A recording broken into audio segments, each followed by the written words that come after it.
The job posting appeared on a Tuesday morning in March, buried between listings for mall security and apartment night watch positions.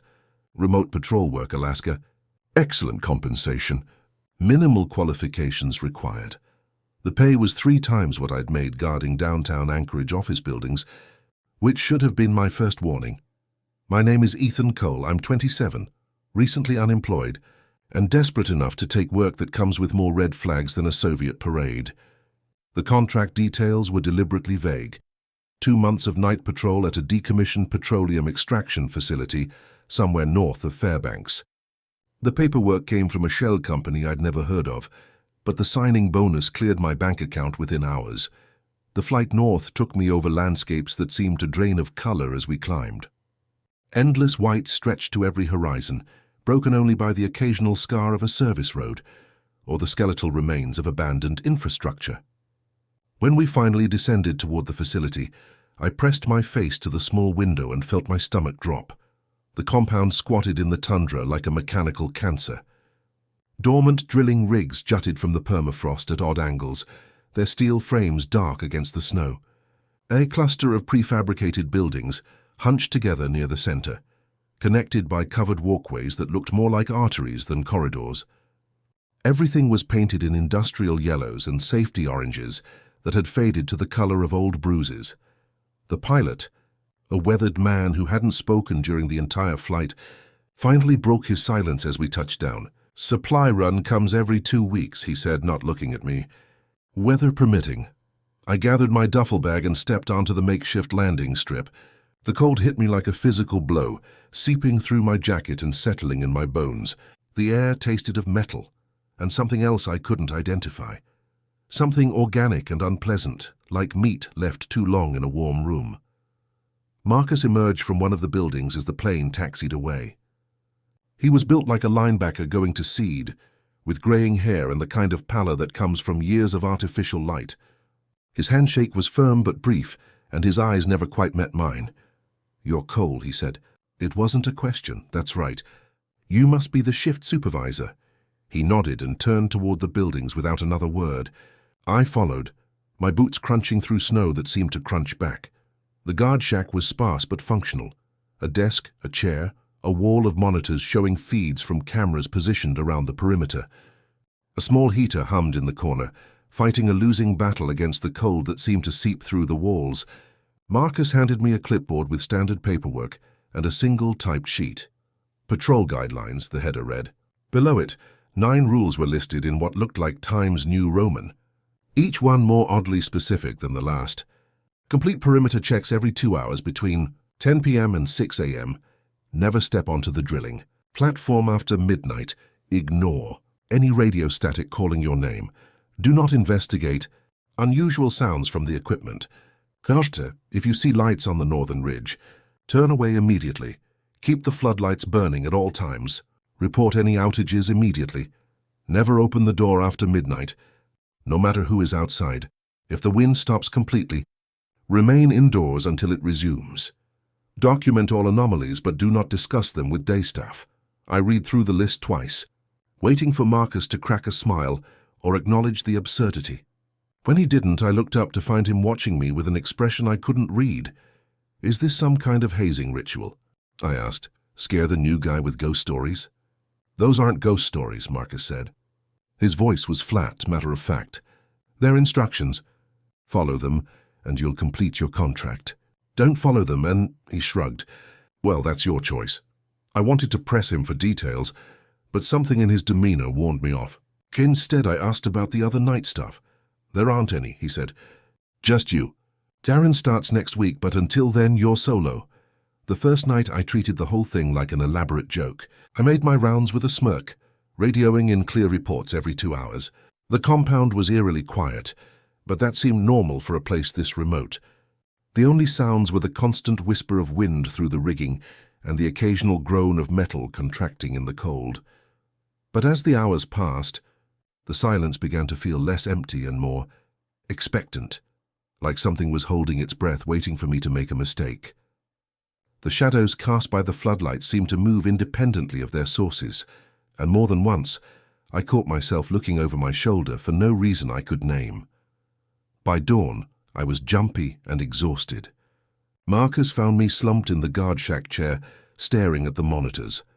"First night's always rough," he said, pouring coffee from a thermos. "Gets easier." I accepted the cup gratefully, wrapping my fingers around its warmth. "Those rules," I said. "Where did they come from?" Marcus was quiet for so long I thought he hadn't heard me. Then he said, "Experience. Years of it." He finished his coffee and headed for the door. "Get some sleep, Cole. You'll need it." As I settled into the small bunk room adjacent to the guard shack, I told myself that tomorrow night would be different. I'd prove to myself and everyone else that there was nothing supernatural about this place, just isolation, cold, and an overactive imagination. I had no idea how wrong I was. The second night started the same as the first. I suited up in my parka and took my flashlight for the 10 p.m. perimeter check, following the well-worn path that circled the compound. The temperature had dropped another 10 degrees, and my breath came out in clouds that lingered in the still air. The facility looked different in the deeper cold. The metal structures seemed to contract and settle with sharp reports that echoed across the tundra. Ice had formed in intricate patterns on every surface, creating a crystalline shell that made the whole place look like it was trapped in amber. I was making good time, checking off waypoints on my clipboard, when I noticed something odd about the drilling platform. During my briefing, Marcus had mentioned it was the original extraction point, a massive steel structure that rose about 30 feet above the surrounding buildings. Tonight it looked different somehow. The shadows fell wrong, creating spaces that seemed deeper than they should be. I glanced at my watch. 11:47 p.m. Rule number 2 echoed in my mind. Never step onto the drilling platform after midnight. I had 13 minutes to satisfy my curiosity. The platform's access ladder was coated in ice, but manageable. I climbed carefully, my flashlight beam dancing across corrugated metal and frozen machinery. At the top, I found myself on a circular platform maybe 20 feet across, centered around what looked like a capped wellhead.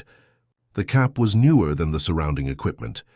Secured with multiple locks and warning labels, I couldn't read in languages I didn't recognize. The view from up there was breathtaking and unsettling in equal measure. The compound spread out below me like a circuit board, connected by lines of light that seemed to pulse with their own rhythm. Beyond the perimeter, the tundra stretched endlessly in all directions, broken only by the distant line of the northern ridge. I was admiring the strange beauty of it all when my watch alarm beeped. Midnight. I don't know why, but something made me look down at the wellhead cap. In the space between one heartbeat and the next, I could have sworn I saw movement underneath it. Not mechanical movement, but something organic. Something that pressed against the metal from below with desperate urgency. The rational part of my brain insisted it was just shadows and imagination, but I found myself climbing down the ladder faster than was safe. My boots hit the ground at 12:03 a.m., and I didn't slow down until I was well clear of the platform. The radio check-in went normally. I reported my position and status, received the standard acknowledgement, and continued my rounds. But as I walked the eastern perimeter, the radio began to emit soft bursts of static. Nothing unusual in itself. Equipment got finicky in extreme cold. Then at 1:12 a.m. the static resolved into something that made my blood freeze in my veins. "Ethan, help me." The voice was faint but unmistakable. Sarah.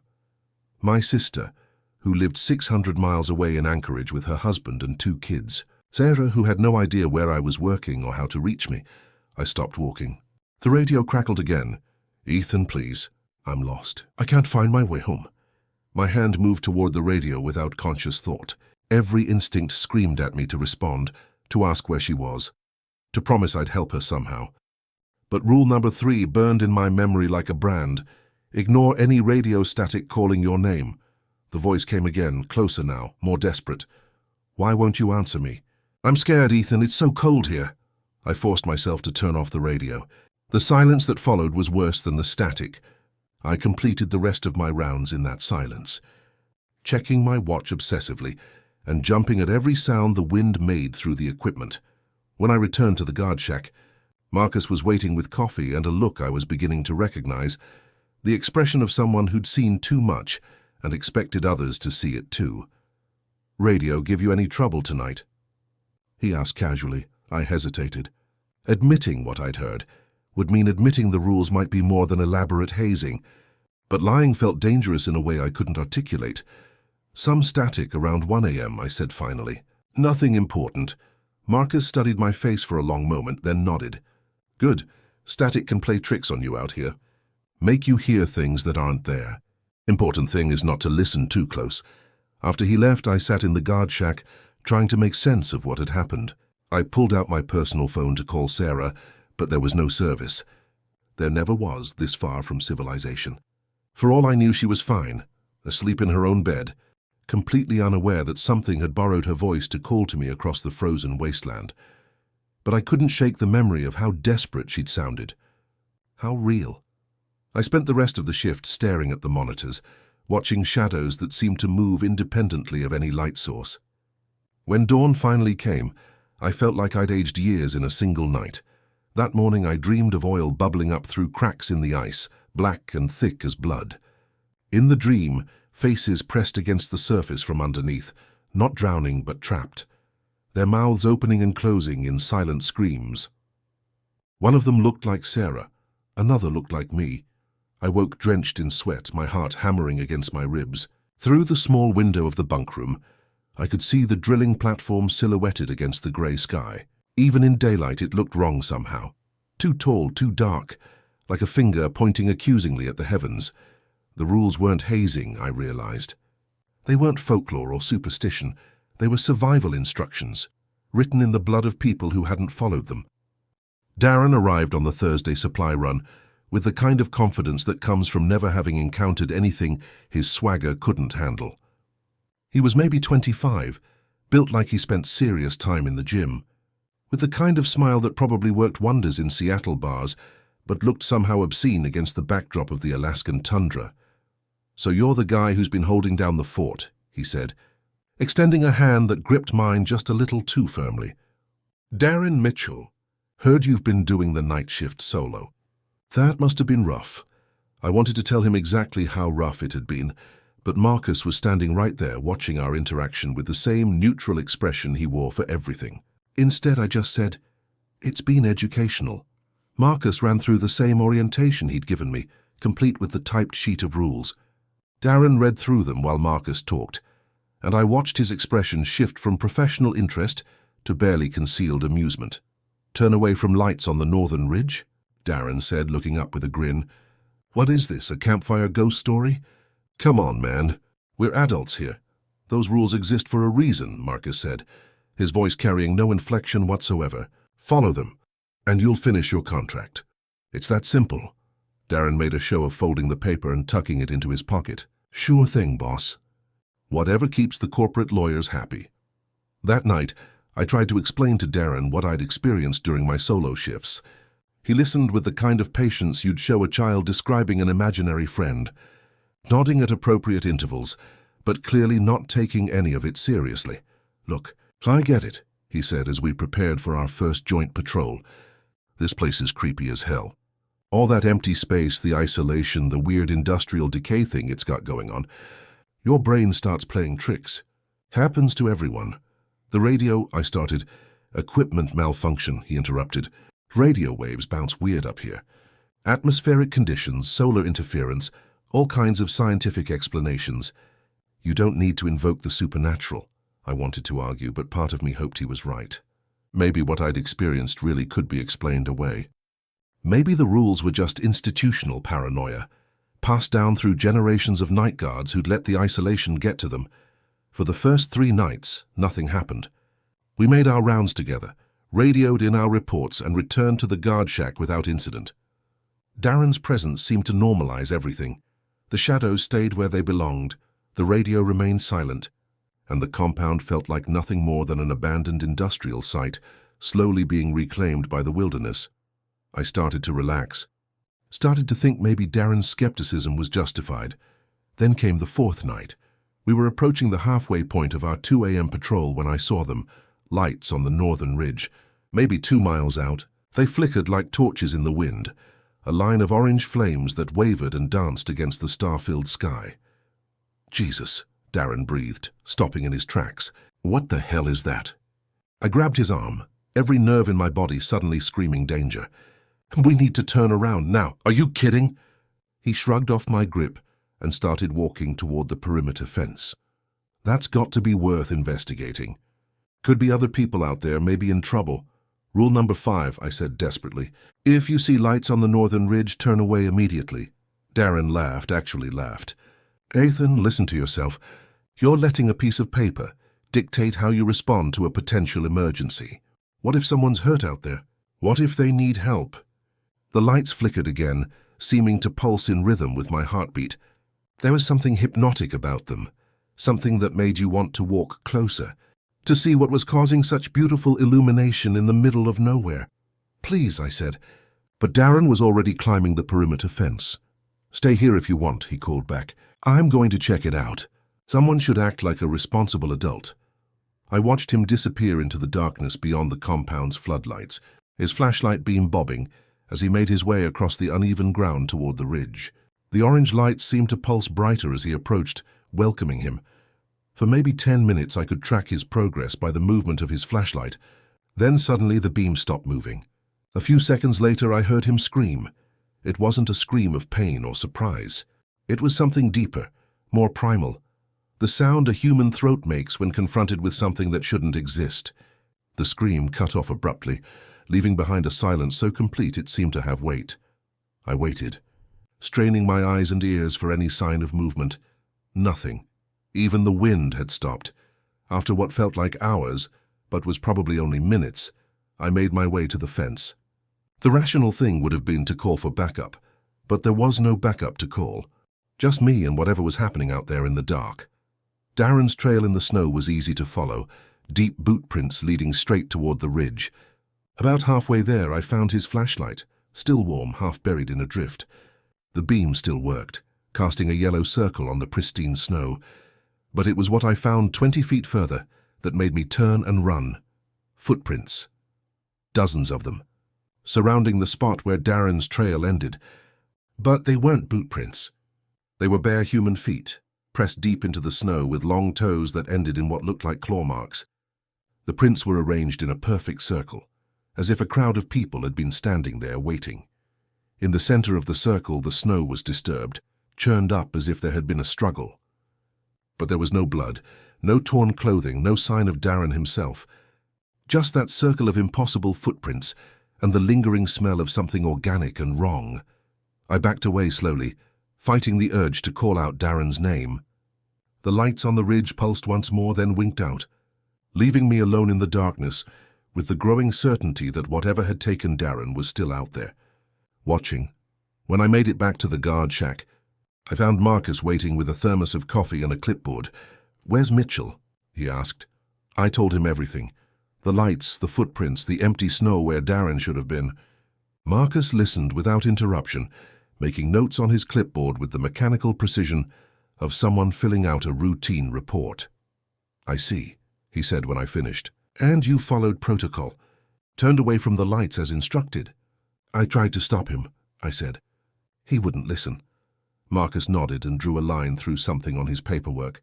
"Some people don't listen," he said. "Can't help people who won't help themselves. Aren't we going to search for him? Call for rescue teams?" Marcus looked at me with something that might have been pity. "Search for what?" "You said yourself there was nothing there." I started to argue, but the words died in my throat, because Marcus was right, in a horrible bureaucratic way. There was nothing there. No body, no evidence of violence, no proof that Darren Mitchell had ever existed beyond the line Marcus had just drawn through his name. As I sat in the guard shack for the rest of that shift, staring at monitors that showed nothing but empty snow, I finally understood what I was really dealing with. The rules weren't suggestions or superstitions. They were a contract, written in the disappearance of people who'd thought they knew better, and I was bound by that contract until my 2 months were up, assuming I lived that long. After Darren's disappearance, sleep became something that happened to other people. Every time I closed my eyes, I saw that circle of footprints in the snow, bare toes pressed deep into the permafrost like some primitive dance had taken place around an invisible sacrifice. I started spending my daylight hours in the facility's administrative building, partly to stay awake and partly because I needed answers. The building had the hollow feel of a place that had been abandoned in a hurry. Desks still held coffee cups with dried rings staining the bottom, and filing cabinets stood open as if someone had been interrupted in the middle of searching through them.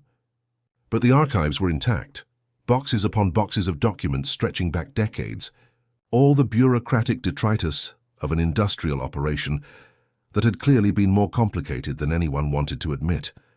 The official records were sanitized to the point of uselessness. Incident reports that mentioned personnel transfers and equipment malfunctions without any real detail. Production logs that showed steady output until they suddenly stopped with no explanation for the cessation. Environmental impact studies that had been redacted so heavily they looked like abstract art, but scattered. Throughout the official paperwork were handwritten notes, marginalia that told a different story entirely. Previous night guards had left messages for their successors, warnings scrawled in the margins of shift reports or tucked between pages of maintenance schedules. "The drilling never really stopped," read one note, written in faded blue ink. "Though they just moved it underground." Another in pencil so light I had to hold it up to the window to read, "Don't trust the day crew. They know more than they're saying." The most disturbing notes were the incomplete ones, sentences that ended mid-word, as if the writer had been interrupted by something urgent or terrifying.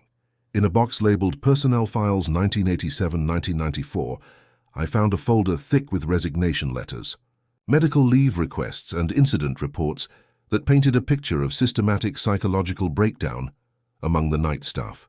Guard after guard had quit citing personal reasons or family emergencies, but reading between the lines, you could see the pattern of increasing paranoia and fear. One letter, dated March 15, 1991, was particularly vivid. "I can't do this anymore. They keep saying there's nothing wrong, that it's just the isolation getting to me, but I know what I've seen. The drilling platform moves at night. I've watched it from the guard shack window. The whole structure shifts position by maybe 6 inches, always toward the north ridge. And the sounds that come from underneath, Christ, the sounds, like something enormous trying to dig its way up through the permafrost. I'm giving my 2 weeks' notice effective immediately. Find someone else to watch over whatever you people woke up out there." The letter was signed Thomas Morrison and stamped transfer approved in red ink. I spent hours going through box after box, building a timeline of incidents that painted an increasingly disturbing picture. The problems had started in 1984, shortly after the facility began operations. At first it was minor stuff, equipment malfunctions, power outages, reports of strange noises during the night shift. But over the years the incidents escalated. Guards reported seeing lights in the sky that didn't correspond to any aircraft or weather phenomena. Radio equipment picked up transmissions in languages that linguists couldn't identify. Most troubling of all, people started disappearing, not just night guards, but day crew, supervisors, even visiting executives who'd come to inspect the operation. The official explanations were always the same: personnel transferred to other assignments. But I found medical records that suggested a different story: psychiatric evaluations for guards who'd supposedly been promoted to positions elsewhere, documenting severe anxiety, insomnia, and what the doctors described as persistent delusional episodes focused on subterranean threats. One psychiatrist's report, dated 1989, was particularly detailed. Patient exhibits classic symptoms of trauma-induced paranoia, but his descriptions of the alleged phenomena are remarkably consistent with similar reports from other facility personnel. While I cannot endorse his claims about things moving beneath the permafrost or voices calling from underground, the specificity and consistency of these delusions suggest they may be rooted in some shared environmental factor, possibly toxic exposure or infrasound generated by the drilling equipment. The report concluded with a recommendation that the entire facility be subjected to environmental and psychological evaluation, but I found no evidence that such an evaluation had ever taken place. As the afternoon wore on, I found myself drawn to a section of files marked geological surveys. The reports made for dry reading, soil composition analyses, seismic activity measurements, groundwater contamination, Studies, but buried in the technical language, were hints that the site had been chosen for reasons beyond simple oil extraction. Multiple surveys referenced anomalous readings in the area, including magnetic field variations that didn't correspond to any known geological formations and seismic signatures that suggested large hollow spaces far below the permafrost layer. One geologist had noted that the site showed evidence of extensive historical excavation, though no records existed of any previous industrial activity in the area. Most intriguingly, several reports mentioned the discovery of organic artifacts during the initial drilling phase, objects made of materials that predated known human presence in the region by thousands of years. These artifacts had been sent to various universities for analysis, but I could find no record of what that analysis had revealed. The sun was setting by the time I made it to the final box of files, and what I found there made me wish I'd never started digging. It was a collection of photographs, black and white images, that documented the drilling operation from its earliest days. Most were routine, workers operating equipment, machinery being positioned, the gradual construction of the facility's buildings, but scattered throughout the mundane documentation were images that didn't belong. Shots of the drilling platform taken at night, showing shadows that fell at impossible angles. Pictures of the northern ridge that revealed geometric patterns in the snow, patterns that looked deliberately arranged, like some massive symbol carved into the landscape. The most disturbing photo showed a group of workers standing around the original wellhead, smiling for the camera. But in the background, barely visible in the shadows cast by the drilling equipment, were shapes that looked almost human but wrong somehow, too tall, too thin, with limbs that bent in directions that human joints shouldn't allow. I held that photograph up to the fading light, streaming through the window, trying to convince myself that the shapes were just tricks of shadow and grain. But the more I stared, the more certain I became that they were looking back at me. As darkness fell and the time for my shift approached, I gathered up the most relevant documents and photos, stuffing them into a folder that I intended to study more carefully later. The archives had given me answers, but not the kind I'd hoped for. Instead of explaining away the strange events at the facility, they'd confirmed my worst fears. Whatever was happening here had been going on for decades. The rules existed because people had died learning them the hard way, and somewhere beneath the permafrost, something that predated human civilization was still waiting, still hungry, still reaching up toward the surface with patience that could outlast geological ages. As I walked back to the guard shack through the growing darkness, I felt the weight of all those disappeared guards pressing down on me. Their names were scattered through the files like a roll call of the damned, each one representing someone who'd thought they could outwit or outlast. Whatever haunted this place, I was just another name on a list that stretched back 40 years. The only question was whether I'd be smart enough to make it off that list alive. I was halfway through my third cup of coffee when Luis appeared in the cafeteria doorway like a ghost materializing from the steam of an overheated radiator. I'd seen him around during shift changes, a small, wiry man in his 60s, with the kind of deep tan that comes from years of outdoor work, and the hollow stare of someone who'd seen things he couldn't unsee. He'd never spoken to me before, had barely acknowledged my existence during our brief encounters in the hallways, but now he stood there looking at me with an intensity that made my skin crawl. "You've been reading the old files," he said. It wasn't a question. I gestured to the folder of documents I'd spread across the table. Marcus said I could use the time between shifts for administrative tasks. Luis let out a sound that might have been laughter if it hadn't been so bitter. Administrative tasks. That's what we're calling it now. He moved to the coffee station, his movements careful and deliberate, like someone who'd learned not to make sudden gestures. "How long you been here, kid?" 3 weeks. 3 weeks. He poured coffee into a cup that shook slightly in his hands. "And you lost your partner already." "Darren wasn't my partner," I said automatically. He didn't follow the rules." Luis turned to look at me, and for the first time I got a good look at his face. His eyes were the color of old ice, and they held the kind of exhaustion that comes from decades of poor sleep. The lines around them weren't laugh lines. They were the creases you get from squinting into darkness, searching for threats that might or might not be there. "The rules," he repeated. "You found them in the files, didn't you?" The other versions. The ones from before, they got simplified. I hadn't found any other versions of the rules, but the way he said it made me lean forward. What do you mean, simplified? Luis sat down across from me, cradling his coffee cup like it was the only warm thing left in the world. There used to be 47 rules, he said quietly. Specific instructions for every situation, every possible encounter. Don't look directly at the drilling platform between 2:47 and 2:52 a.m. Never count the footsteps you hear in the equipment yard, always one more than there should be. If the temperature drops below -37 degrees, stay inside until it rises again, no matter what you hear outside. He took a sip of coffee and continued. But 47 rules was too many. People couldn't remember them all, made mistakes, so they simplified. Boiled it down to the essentials, the absolute minimum you need to know to survive a shift. What happened to the rest of them? Written in blood, Luis said. Each rule cost someone their life to learn.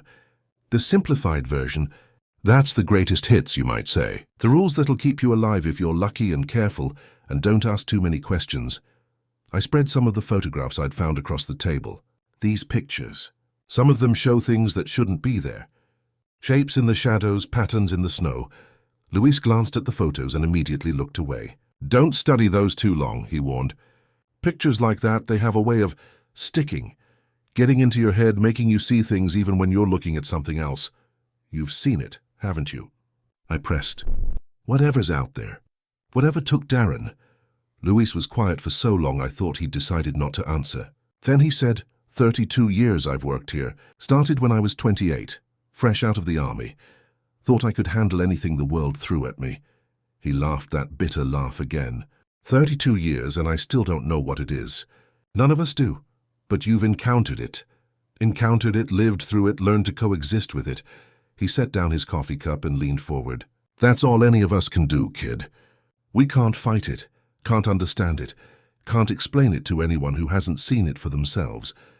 All we can do is follow the rules and hope we're smart enough to recognize when the rules aren't enough. I thought about the circle of footprints in the snow, the impossible angles of the shadows in the photographs.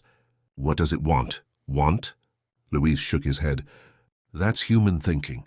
Trying to apply human motivations to something that was old, when our ancestors were still learning to make fire. It doesn't want anything we can understand. It just is like a force of nature, like gravity or magnetism, but focused on something we can't perceive. The drilling, I said. The files mention that they found things down there, artifacts. The drilling didn't create it, Luis interrupted. The drilling woke it up, disturbed something that had been sleeping for God knows how long. And once you wake something like that, he trailed off, staring into his coffee as if he could see the bottom of a very deep well. How do you know all this? Because I was there when it started, he said. 1984, second year of operations.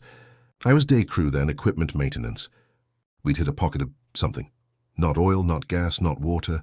Something that made the instruments go crazy, made grown men weep for no reason they could explain. The night crew started reporting disturbances within a week. He pulled out a cigarette, lit it with hands that only shook a little. First guy to disappear was named Henderson. Good worker, family man, never caused trouble. One night he just walked out into the tundra during his shift and never came back. We found his radio about a mile out, still warm, still working. But no Henderson. What did the company do? What companies always do. Covered it up, transferred the witnesses, brought in new workers who didn't know the history, started developing protocols to manage the situation. The rules you've been following, they're the result of 40 years of trial and error. 40 years of people dying, so that the rest of us could learn how to survive. I gathered up the photographs, suddenly not wanting to look at them anymore. Why are you telling me this? Luis stubbed out his cigarette and stood up. Because you've got that look, he said. The same look Henderson had. The same look they all get when they start thinking they can figure it out, maybe find a way to fight back. I'm telling you this so maybe you won't make the same mistake. What mistake? Thinking you're the hero of this story. He headed for the door, then paused and looked back. You're not the hero, kid. You're just trying to survive until your contract runs out. Keep that in mind and you might actually make it. After he left, I sat in the empty cafeteria, staring at the folder of documents. Everything Luis had told me aligned with what I'd found in the files. But hearing it from someone who'd lived through decades of it made it feel more real, more immediate. I thought about asking Marcus about Luis, getting his perspective on the old-timers' stories, but something told me that would be a mistake. There was an unofficial hierarchy here, a chain of information that flowed through survivors rather than supervisors. Luis had chosen to share his knowledge with me, and that made me part of something I didn't fully understand yet. That night, as I prepared for my shift, I found myself looking at the rules with new understanding. They weren't just guidelines, they were a covenant, written in the blood of people who'd learned the hard way that some things couldn't be fought, only endured. 9 rules to keep me alive in a place where 47 hadn't been enough. As I stepped out into the cold for my first patrol, I wondered how many more rules would be written before this place finally claimed its last victim, and whether I'd be the one writing them. The blizzard started during my dinner break on a Tuesday night in my 5th week. What began as light snow quickly escalated into a white wall of wind and ice that reduced visibility to maybe 3 feet. By 10 p.m. the storm was bad enough that I considered calling Marcus to ask about postponing the patrol, but the rules didn't mention weather exceptions, and I'd learned not to improvise. I suited up in my heaviest gear and headed out into what felt like the end of the world. The compound's floodlights created small islands of visibility in the whiteout, but between them was nothing but screaming wind and stinging snow. My flashlight was useless beyond arm's length, and the cold cut through my clothes like they were made of paper. I'd barely made it halfway through the first patrol when I heard it, a rhythmic pounding that somehow carried over the howl of the storm. At first I thought it was just equipment rattling in the wind, but as I got closer to the guard shack, I realized the sound was coming from the door. Someone was knocking. Hard, desperate knocks that came in clusters of 3, followed by brief pauses. Then 3 more knocks, and underneath the hammering I could hear a voice shouting, though the words were lost in the wind. I stopped about 20 feet from the shack, my heart hammering in my chest. Rule number 7 burned in my memory. Never open the door after midnight, no matter who is outside. But it was only 10:43 p.m., still well before the witching hour that seemed to be significant in so many of the rules. The knocking continued, frantic now, and as I got closer I could make out words. "Help me. Please, someone help me." The voice was familiar, but I couldn't place it through the distortion of wind and the muffling effect of the storm. I moved closer to the door, close enough to hear more clearly. "It's freezing out here. I can't feel my hands. Please, I know someone's in there." That's when I recognized the voice, and my blood turned to ice water in my veins. It was Darren. I stood there in the storm, staring at the door that separated me from someone who should have been dead for 2 weeks. The rational parts of my brain offered explanations. Maybe he'd survived somehow. Maybe he'd been wandering in the wilderness all this time. Maybe the cold and exposure had affected his ability to find his way back until now. But I'd seen the footprints in the snow. I'd seen the empty space where he should have been. And I remembered Luis's warnings about not trying to be the hero of this story. "Ethan," the voice called, and this time it was definitely Darren, not just similar but exact. The same inflection, the same vocal patterns I'd listened to for 4 nights. "Ethan, I know you're in there. I saw you through the window." I looked back at the guard shack and realized he was right. Light was spilling from the windows, and anyone outside would be able to see movement inside. If Darren really was out there, if he'd somehow survived, then he would have seen me approaching. "Please," the voice continued, and now it carried a note of desperation that made my chest tight. "I've been walking for days. My feet are frostbitten. I think I'm getting hypothermia. I just need to get warm just for a few minutes." I took a step toward the door, then stopped. Something was wrong with the timeline.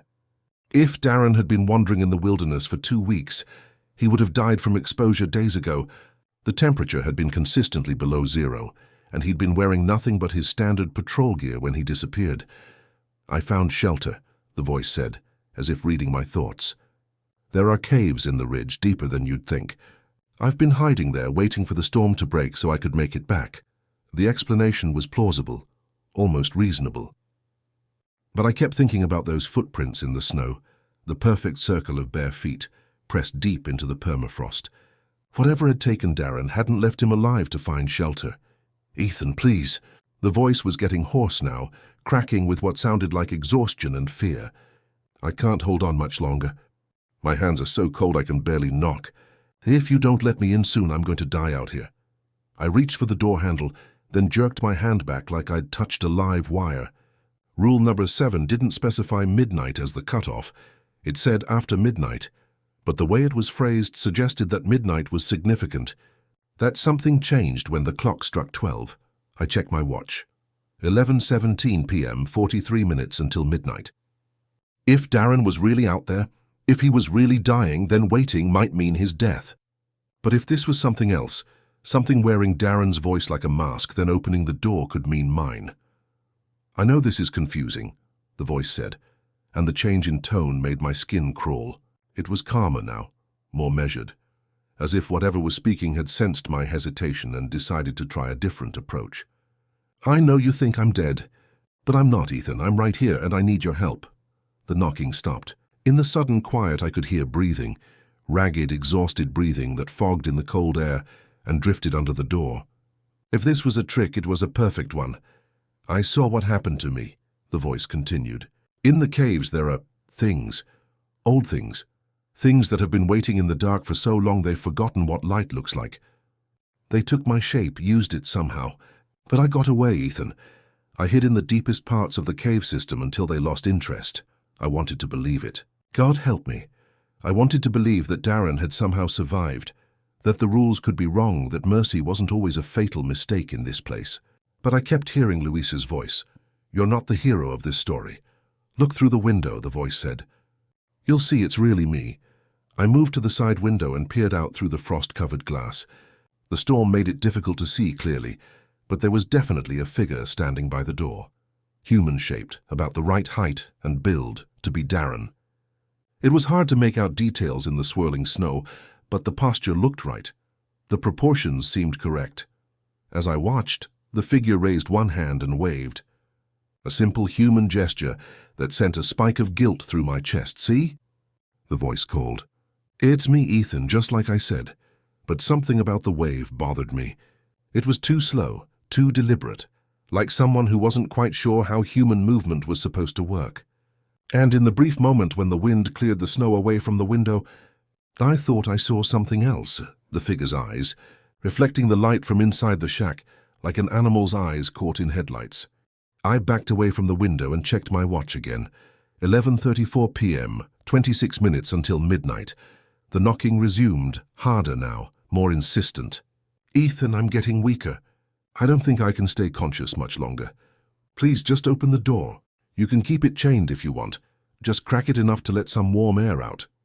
The suggestion was tempting, a compromise that would let me help without fully violating the rule. But I remembered something Luis had said about the old rules, the specific instructions that had been simplified down to the essential 9. One of them had been about temperature.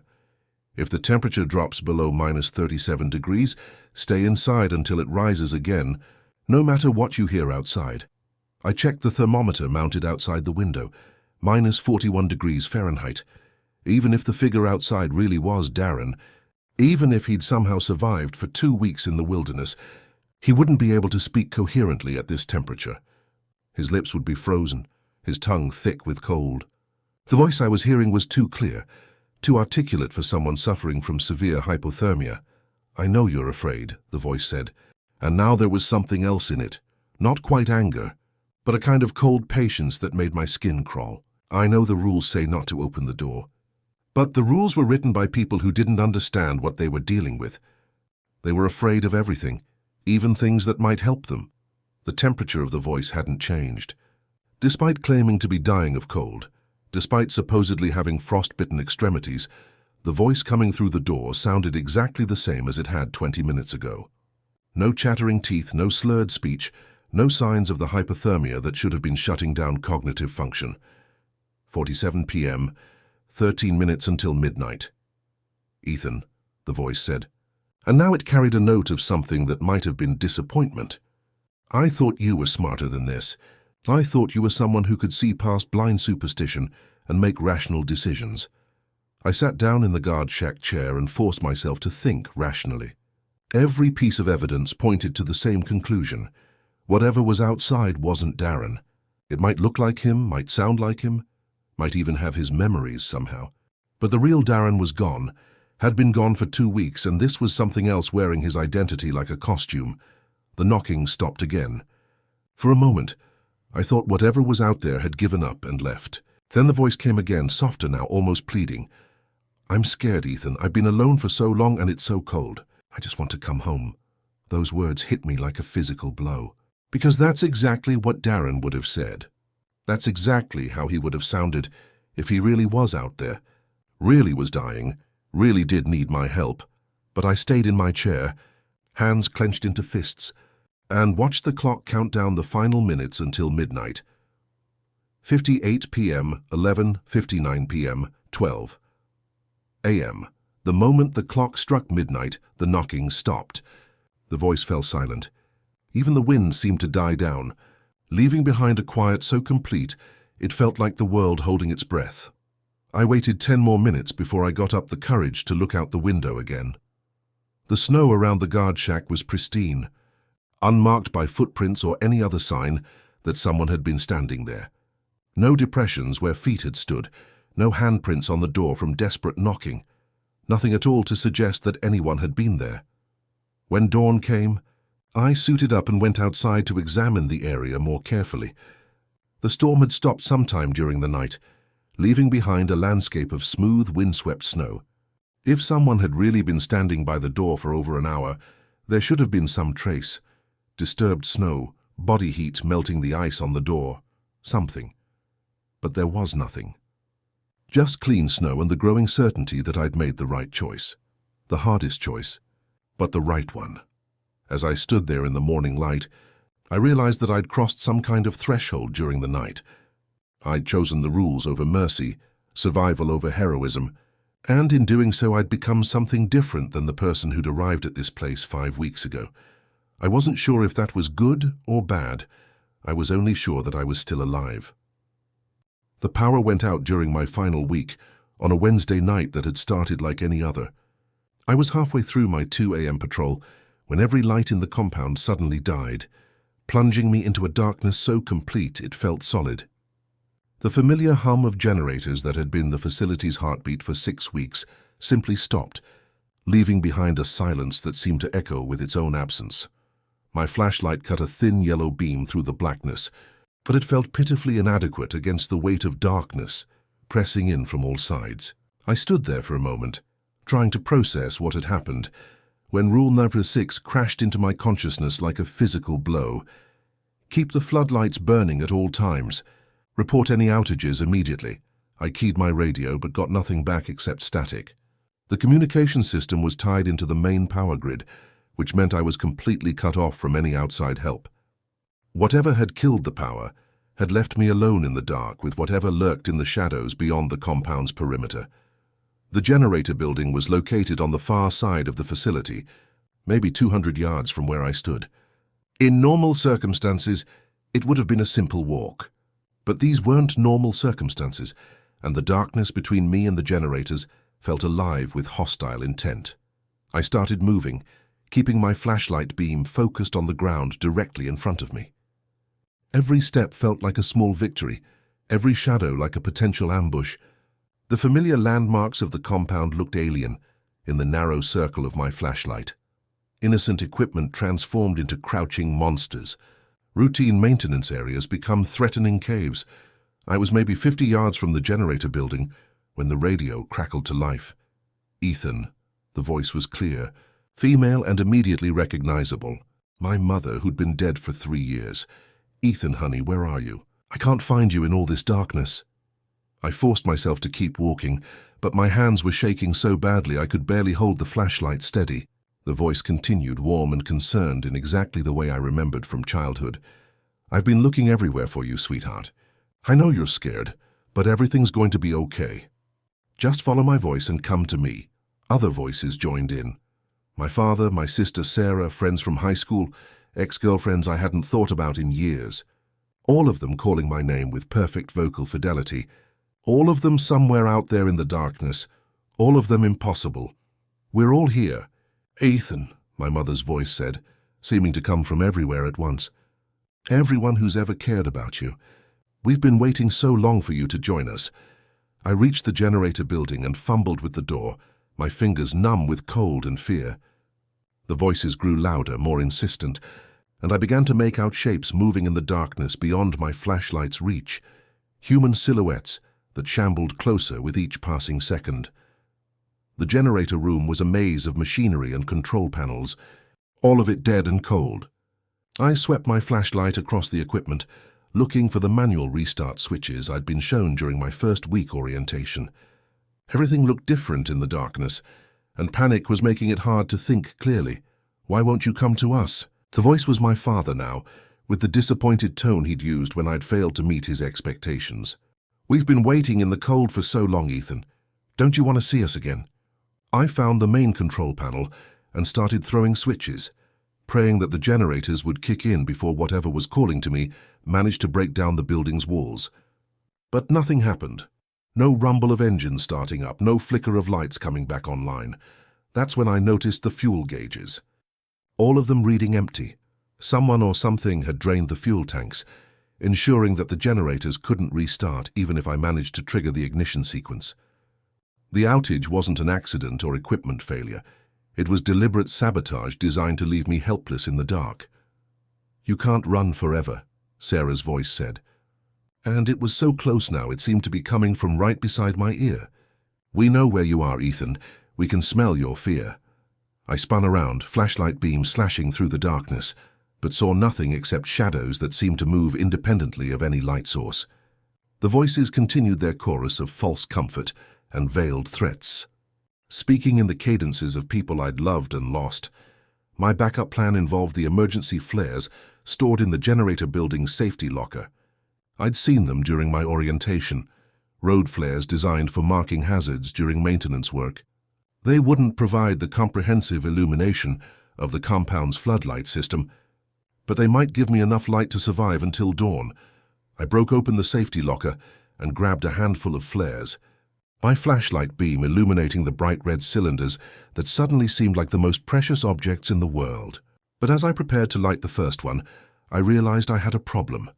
The flares would burn for maybe 30 minutes each, and dawn was still 4 hours away. Even if I used them sparingly, I'd run out of light long before sunrise. "There's no point in fighting," my mother's voice said, and now it carried a note of something that definitely wasn't maternal love. "You're all alone out here, Ethan. No one's coming to help you. No one even knows where you are." The building around me began to groan and settle, as if something enormous was pressing against the walls from outside. I could hear scratching sounds, fingernails or claws dragging across metal surfaces, probing for weak points in the structure. I lit the first flare and held it high, the sudden red light pushing back the darkness by maybe 20 feet in all directions. But the relief was temporary.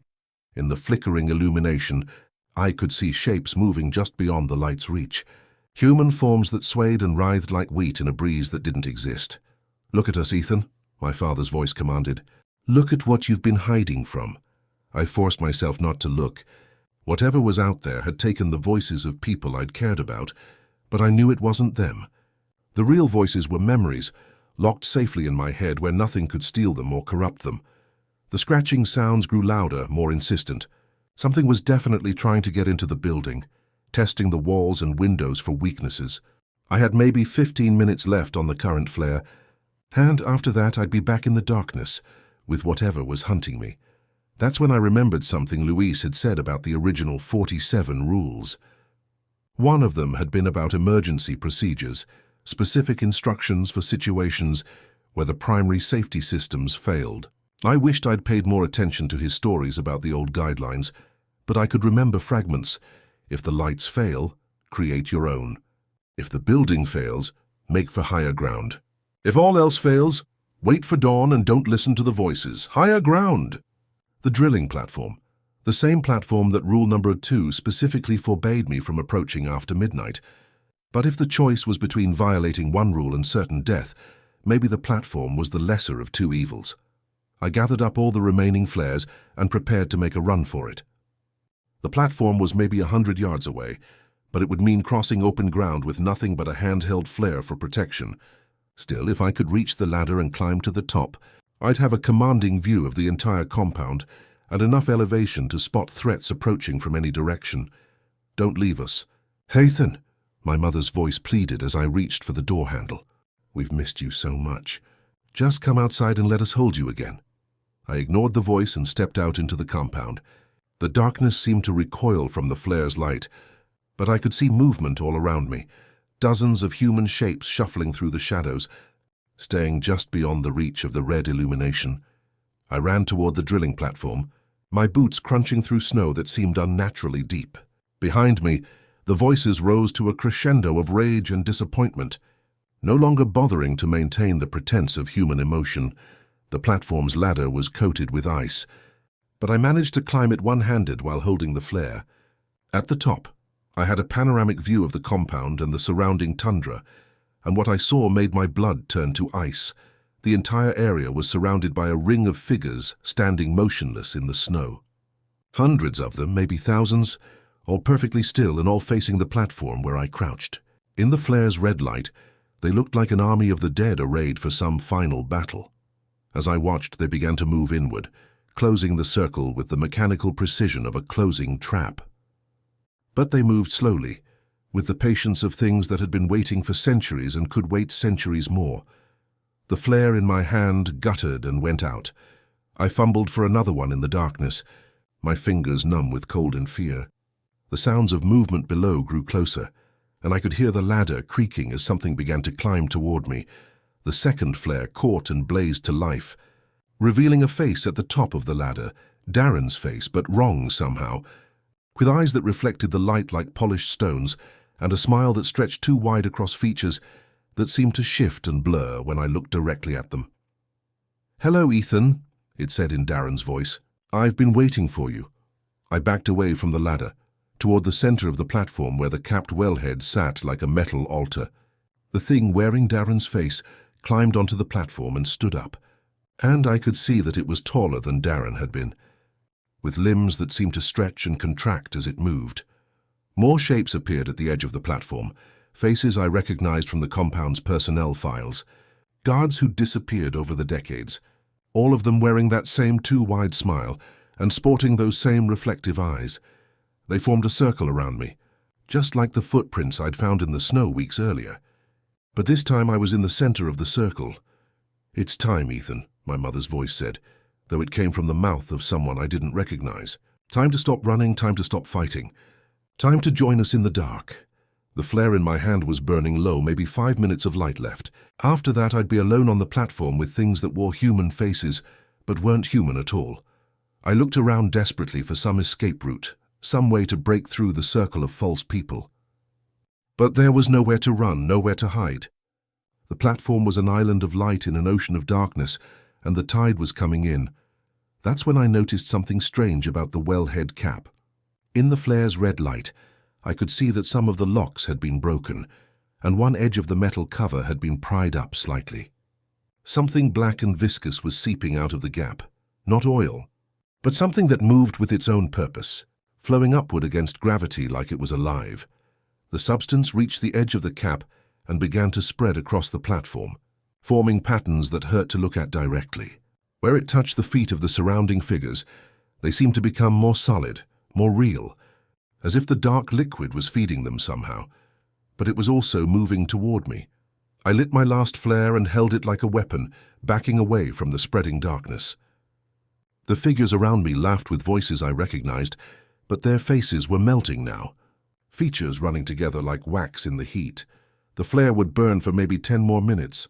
Dawn was still 2 hours away, and I was running out of room to retreat. I don't remember much about the final hours before dawn.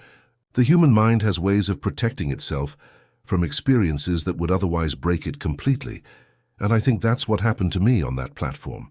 What I do remember comes in fragments, disconnected images and sensations that feel more like a fever dream than actual memory. The last flare burned down to nothing in my hands, and the darkness closed in like water filling a sinking ship. The figures around me began to change, their stolen faces melting away to reveal something underneath that my eyes refused to process. I could hear them moving closer, could feel the air temperature drop as if their presence was drawing all the heat from the world. But then something unexpected happened. The black substance seeping from the wellhead began to flow faster, spreading across the platform in intricate patterns that seemed to follow some alien geometry. Where it touched the approaching figures, they recoiled as if burned, their forms becoming less solid, more transparent. I realized that whatever was down there, whatever the drilling had awakened, wasn't allied with the things that had been hunting me. It was something else entirely, something that the false people feared as much as I did. The confrontation between these two incomprehensible forces played out in ways that defied description. The air itself seemed to twist and writhe, and sounds emerged from the darkness that belonged to no earthly creature. I huddled in the center of the platform, trying to make myself as small as possible, while titans of an older world battled around me. When dawn finally came, it arrived slowly, like light filtered through deep water. The first pale rays of sunrise touched the platform, and the figures that had surrounded me simply weren't there anymore, gone without trace or explanation, leaving behind only the lingering smell of ozone and something else, something organic and ancient, that reminded me of caves that had never known sunlight. The black substance had retreated back into the wellhead, leaving behind only faint stains on the metal platform that might have been oil residue or might have been something else entirely. The compound's power had returned sometime during the night, and the floodlights were burning steadily again, as if nothing had ever gone wrong. Marcus found me there at sunrise, slumped against the wellhead cap like a broken doll. I don't know how long I'd been unconscious, but I was hypothermic and delirious, babbling about voices in the dark and things that wore human faces like masks. "Generators running again," he said, as he helped me down from the platform. His voice was carefully neutral, the tone of someone who'd seen this before. Must have been a fuel line freeze-up. Happens sometimes in weather like this.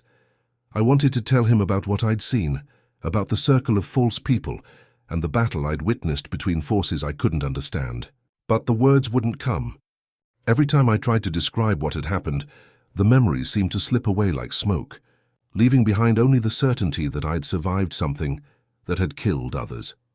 Back in the guard shack, Marcus poured me coffee and filled out an incident report with mechanical efficiency. "Equipment malfunction," he wrote in neat block letters. "Guard experienced temporary disorientation due to cold exposure. Toe injuries reported." "That's not what happened," I said, my voice hoarse from screaming that I couldn't remember doing. Marcus looked at me with eyes that held depths I'd never noticed before. "What happened," he said quietly, "is that you completed your shift. That's all that matters." The medical evaluation was perfunctory: mild hypothermia, exhaustion, possible altitude sickness from stress. Nothing that couldn't be explained by a long night alone in subarctic conditions. The company doctor, a tired man who flew in from Fairbanks, prescribed rest and suggested that I might want to consider a different line of work. But I completed my contract. 5 more nights of relative quiet, with no major incidents beyond the usual shadows and whispers that I'd learned to ignore. The rules held and I followed them, and somehow that was enough to keep me alive until the supply plane arrived to take me home. On my last night, Luis found me in the guard shack, cleaning out my personal effects and preparing my final reports. He looked older than when I'd first met him, more worn down, as if my survival had somehow diminished him. "You made it," he said. "It wasn't congratulations, just a statement of fact." "Barely," he nodded. "That's how it usually goes. The ones who survive, they do it barely. The ones who try to do it heroically." He gestured toward the northern ridge where the snow lay smooth and undisturbed under the floodlights. "What happens now?" I asked. "Do I just go home and pretend none of this happened?" Luis was quiet for a long time. Then he said, "You'll try. For a while you'll convince yourself it was all stress and isolation and your imagination working overtime. But late at night, when the wind picks up and you hear sounds you can't identify, you'll remember. And you'll know that there are places in the world where the rules are different, where things wait in the dark that were old when humanity was young." He was right, of course. In the weeks and months that followed, I told myself that the experience had been a combination of isolation, psychosis, and environmental stress. I got a job doing security for a downtown office building, worked regular hours under fluorescent lights, surrounded by the comforting noise and chaos of urban life. But the dreams never stopped. Dreams of voices calling my name from dark places, of figures standing in circles around empty spaces, of black substances that flowed upward against gravity and formed patterns that hurt to look at. I started sleeping with all the lights on, and even then I'd wake up in the middle of the night with the absolute certainty that something was standing just outside my peripheral vision, waiting for me to turn my head. I tried researching the facility, looking for official records or news reports that might validate what I'd experienced. But there was nothing. No mention of the company that had hired me, no record of the installation's existence, no documentation of the decades of disappearances and incidents that the archives had detailed. It was as if the entire place had been erased from official reality, leaving behind only the memories of those who'd worked there and the scars those memories left on their psyches. The hardest part was the isolation. Who could I tell? What therapist would believe a story about supernatural entities haunting a secret oil facility in Alaska? What friend or family member would take seriously claims about rules that had to be followed to survive encounters with things that shouldn't exist? So I kept quiet, and I learned to live with the knowledge that I'd been changed by my experience in ways that couldn't be undone. The world looked different now. Every shadow held potential threats, every unusual sound might be something calling my name. Every job posting that seemed too good to be true probably was. But I was alive. Against all odds, despite making mistakes that should have been fatal, I'd survived 2 months in a place where survival itself was a form of victory. The rules had saved me, even when I'd been tempted to break them in the name of mercy or heroism or simple human decency. Late at night, when sleep wouldn't come and the dreams pressed too close, I'd recite those 9 rules like a prayer or a protective charm. Never step onto the drilling platform after midnight. Ignore any radio static calling your name. Do not investigate unusual sounds from the equipment yard. If you see lights on the northern ridge, turn away immediately. Keep the floodlights burning at all times. Never open the door after midnight, no matter who is outside.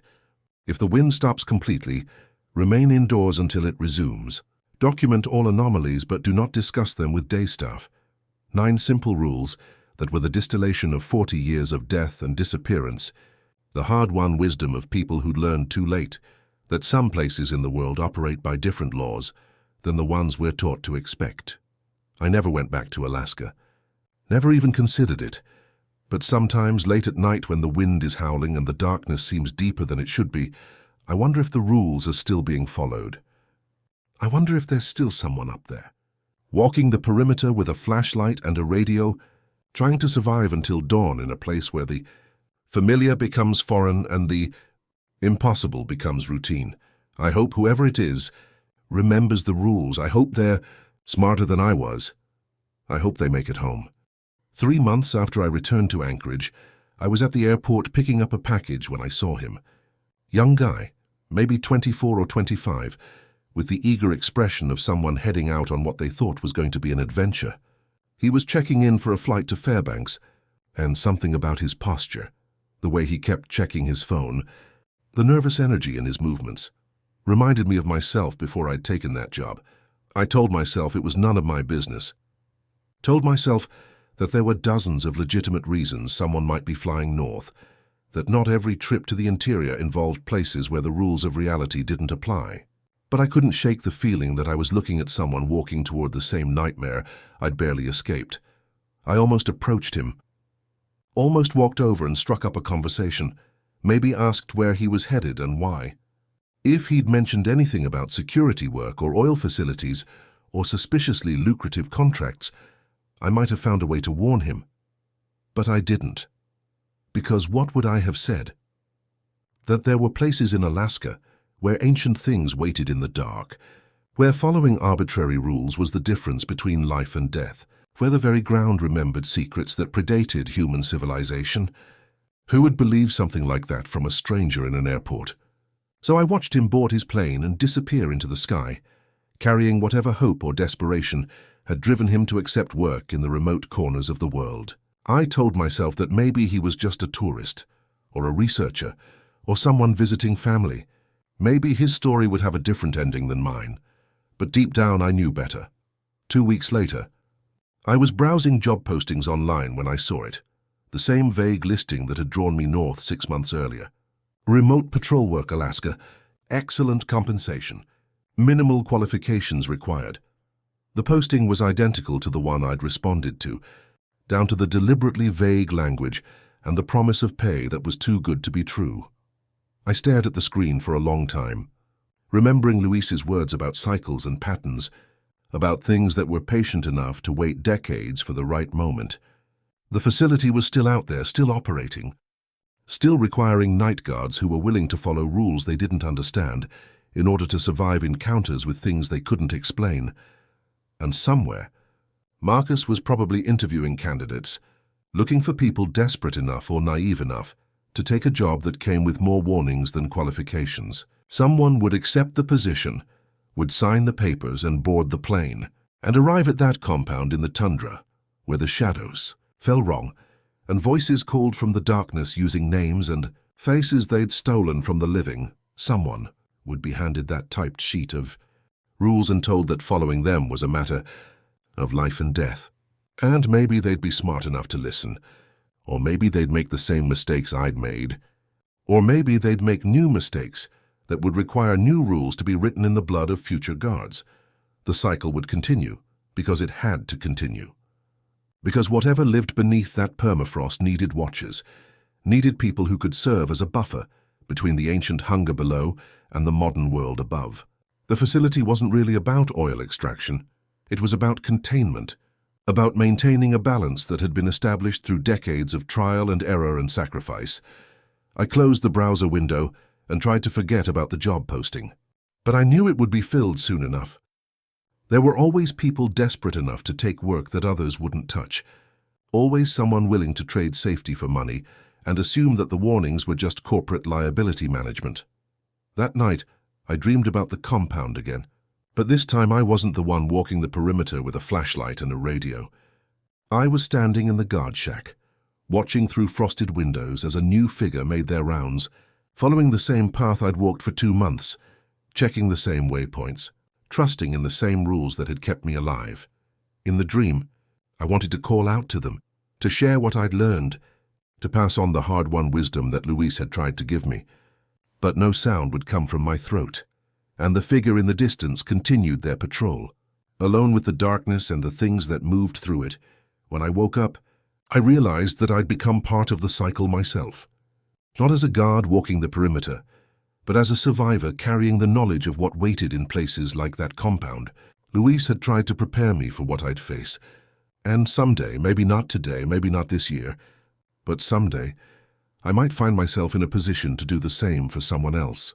The thought terrified me almost as much as the memory of those things in the darkness, because it meant that what I'd experienced would never really be over. It would live on in my dreams and my nightmares, in the way I jumped at unexpected sounds and avoided places where the shadows fell too deep. It would live on in the rules I'd carry with me for the rest of my life, even in places where they didn't apply. Don't trust voices that call your name from the dark. Don't open doors for people who shouldn't be there. Keep the lights burning. Always keep the lights burning. Follow the rules even when they don't make sense. Especially when they don't make sense. Because in a world where ancient things wait in the spaces between what we know and what we fear, the rules are the only thing standing between civilization and the hungry dark that remembers when the world was young and terrible and belonged to things that have no names in any human language. The facility is still out there. The job postings still appear, and somewhere right now, someone is probably boarding a plane to Fairbanks, thinking they're taking the first step towards solving their financial problems. I hope they're smarter than I was. I hope they remember the rules. I hope they make it home. But mostly, I hope they never have to learn why those rules exist in the first place. Because some knowledge comes at a price that's too high to pay, and some places in the world are better left unwatched, unguarded and unknown, even if that means the darkness wins.